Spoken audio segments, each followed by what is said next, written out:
Welcome back to my channel Nikki home. ఎలా ఉన్నారండి మీరందరూ? నేనైతే చాలా బాగున్నానండి. సూపర్గా ఉన్నాను.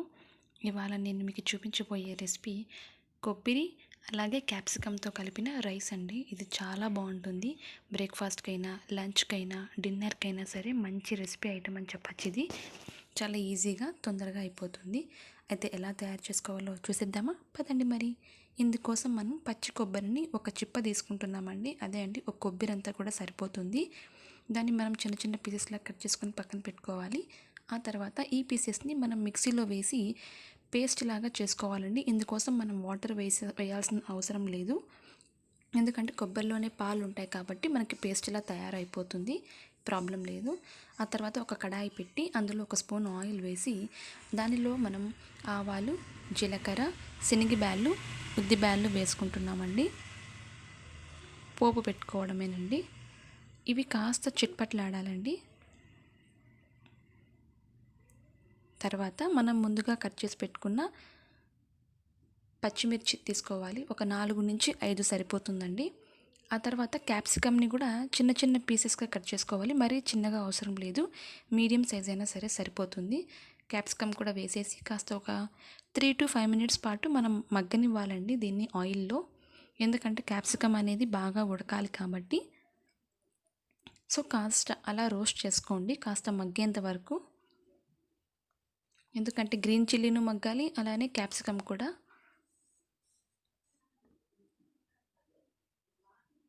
ఆ తర్వాత మనం మిరియాల పొడి, ఒక పెప్పర్ పౌడర్ అండి, ఒక 1/2 స్పూన్ సరిపోతుంది.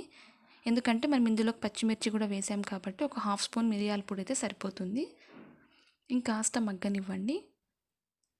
ఆ తర్వాత మనం ముందుగా పెట్టుకున్న బటర్ మిల్క్ చిల్లీ, అదేనండి మజ్జిగ మిరపకాయలు, అది మీకు టేస్ట్కి సరిపడినంత తీసుకోవచ్చు. నేనైతే 4 నుంచి 5 తీసుకున్నాను. ఆ తర్వాత కోకోనట్ పేస్ట్, నాకు 1 కప్ సరిపోయిందండి. ఒక కోకోనట్ చిప్ప తీసుకున్నాను, అది నాకు ఒక చిన్న కప్ అంత పేస్ట్ అయిందండి. సో అది సరిపోతుంది. అది కూడా వేసేసి కాస్త లైట్గా రోస్ట్ కావాలి. ఎందుకంటే ఈ కోకోనట్ అనేది కొంచెం బ్రౌన్ కలర్లోకి మారాలండి. అప్పటి వరకు మనం కాస్త సిమ్లో పెట్టుకొని కుక్ చేసుకోవాలి. అలా వదిలేయద్దండి, వదిలేస్తే అడుగంటిపోతుంది. లైట్గా కుక్ చేస్తూ ఉండండి. టేస్ట్కి సరిపడినంత సాల్ట్ వేసుకోండి. నేను 2 స్పూన్స్ పట్టిందండి నాకు సాల్ట్. ఆ తర్వాత ఇలా రోస్ట్ చేసుకోవాలి. మొత్తం ఈవెన్గా రోస్ట్ అవ్వాలండి. మిర్చి, సాల్ట్, కొబ్బరి, మనం వేసుకున్న క్యాప్సికమ్, పెప్పర్ పౌడర్ అవన్నీ కూడా అన్నీ బాగా కలిసేంత వరకు, లైట్ గోల్డెన్ కలర్ వచ్చేంత వరకు మనం మగ్గనిచ్చుకోవాలి ఇది.